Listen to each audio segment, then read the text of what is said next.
नमस्कार आप सभी को। मध्य प्रदेश वर्ग 3 प्राथमिक शिक्षक के दस्तावेज अपलोड होना प्रारंभ हो गए हैं।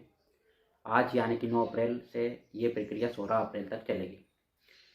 16 अप्रैल तक आप सभी को अपने सारे दस्तावेज तैयार रखना है और उनको पीडीएफ बनाकर टीआरसी पोर्टल के माध्यम से आपको दस्तावेज को अपलोड करना है। सभी दस्तावेज आपको पीडीएफ फॉर्मेट में अपलोड हो जाएंगे। ये पूरी प्रक्रिया आपकी टीआरसी पोर्टल के माध्यम से आपको करना है।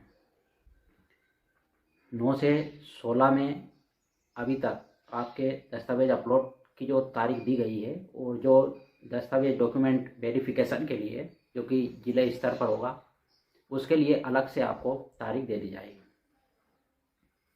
अभी आपको क्या करना है, जैसे ही आप टीआरसी पोर्टल पर जाओगे आपको अपने रोल नंबर या एप्लीकेशन नंबर और पासवर्ड से लॉगिन करना होगा। जैसे आप लॉगिन कर लेते हो तो आपका पेज खुलकर आ जाएगा जिसमें कुछ जानकारी आपकी पहले से भरी हुई मिलेगी और कुछ आपको फिल करना है जिसमें आपको दस्तावेज भी अपलोड करना पड़ेंगे और इसके बाद में आपको अपने ज़िले का चयन करना पड़ेगा जिस ज़िले में आप अपना दस्तावेज सत्यापन कराना चाहते हैं।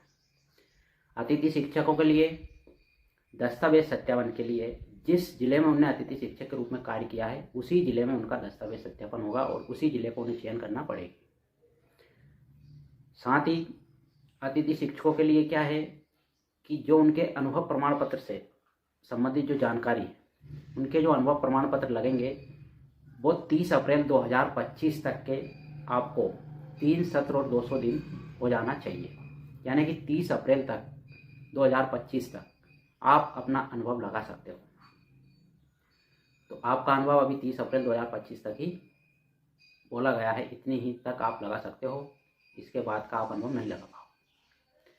साथ ही अतिथि शिक्षकों के लिए है कि एक सत्र में ही आपने कोई डिग्री की है और उसी सत्र में आपने अतिथि अनुभव का कार्य किया है और उस सत्र का आपका अनुभव जो बना है वो अनुभव आपका मान्य नहीं होगा। ये क्लियर कर दिया गया है। निर्देश आप देख सकते हैं पोर्टल पर, आपको सारी चीज़ें मिल जाएंगी। इसमें कहा गया है कि एक ही सत्र में आपकी डिग्री या जो पढ़ाई आपने की वो नहीं होना चाहिए। यदि आपका अनुभव ज़्यादा है तो आप उस सत्र की जो जानकारी है वो छोड़ सकते हैं अनुभव। साथ ही क्या क्या दस्तावेज आपको अपलोड करना है पोर्टल पर वो मैं एक अलग से आपको जो पीडीएफ है वो मैं आपको प्रोवाइड करवा दूंगा। उसमें आप देख सकते हैं 7 मुख्य दस्तावेज हैं जो कि आपको अपलोड करना ही है, जिसमें कि आपको पात्रता परीक्षा का रिजल्ट आ जाएगा, आपकी चयन परीक्षा का रिजल्ट आ जाएगा, 10वीं की मार्कशीट, 12वीं की मार्कशीट, ग्रेजुएशन की मार्कशीट, सभी सत्र, सभी सेमेस्टर की, सभी वर्ष की, ग्रेजुएशन, स्नातकोत्तर की, ये सारी मार्कशीटें आपकी लगना है। उसके बाद में यदि आपने आरक्षण का लाभ लिया है, ओबीसी आरक्षण, तो ओबीसी सर्टिफिकेट आपका लगेगा। अनुसूचित जाति, अनुसूचित जनजाति सर्टिफिकेट आपके लिए लगेगा यदि आप इससे बिलोंग करते हैं। यदि आप दिव्यांगता से बिलोंग करते हैं तो आपका दिव्यांगता सर्टिफिकेट लगेगा। और भी जो जानकारी आपने एक्स्ट्रा फिल किया उन सारी चीज़ों का सर्टिफिकेट आपको उस पर अपलोड करना हो। तो ये सारी प्रक्रियाएं आपको 16 अप्रैल तक पूरी कर लेना है। उसके बाद में आपको डॉक्यूमेंट वेरिफिकेशन के लिए अलग से डेट दी जाएगी। उस डेट से आपका डॉक्यूमेंट वेरिफिकेशन आपने जो ज़िला आपने चुना होगा उस ज़िले में आपको डॉक्यूमेंट वेरिफिकेशन कराना है। अभी तक तो आप अपने जो डॉक्यूमेंट हैं वो पूरे तैयार रखें, 3 सेट में तैयार कर लें। जो भी डॉक्यूमेंट आप अपलोड करते हो वो सारे डॉक्यूमेंट का सेट बना लें आप और उसको 3 कॉपी बनाकर उसकी तैयार रखें। सुप्रमाणित आपको करना है उस तीनों सेट को।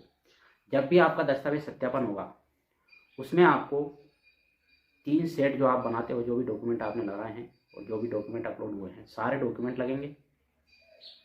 इनका 3 सेट कॉपी और साथ ही जो मूल प्रति है वो भी लेकर आपको जाना पड़ेगी जब भी आपका दस्तावेज सत्यापन होगा जिला स्तर पर। तो ये थी जानकारी। और भी यदि आपको जानकारी कोई समस्या आ रही है किसी भी तरह की तो आप वीडियो में कमेंट कर सकते हो।